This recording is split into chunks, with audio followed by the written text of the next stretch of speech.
Munamato wamai, amai ndoda kukunamata, ndoda kukutendai Mwari ndoda kungokutendai Jehovha. Ndinoshuvira, ndinofunga mai vangu zvokuti dhu. Nepatakura kusvika apa mai vasipo tinokona kukosha kwamai. Dai maigonawo kuti mutipe second chance amai vadzoke. Mama ndoda kukutendai manga makatikoshera. Hameno kuti kwamuri kumhepo munoona here kana kuti hamuoni. Makanga makandikoshera maindivhumbatira mama. Zvizhinji zvandamatambudziko andaisangana nawo maindivhumbatira mama. Maimeka sure kuti hwana dzenyu dzadya. Dei musingandidi mungadai makanditswanyidzira ndiri mudumbu panguva yacho ndakafa. The fact yekuti makasafa mukatambura neni kusvikira ndazvarwa ndakura kudai mukazotorwa henyu naMwari, tinoda kutenda. Mwana mai makakosha, makandikoshera zvangu amai, makandikoshera ndo wamwe wangu dokwaira.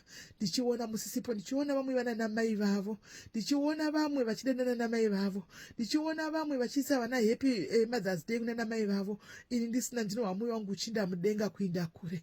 Kuti asi dei makatisiire iko, kuti dei muneso panyika pano, mumwe mitoro yatinotakura maitire rutsira. Chero dai maizotituka amai, chero dai maizondinyeya amai, chero dai maizoinde henyu kubhawa amai, asi maingoramba muri mai vangu.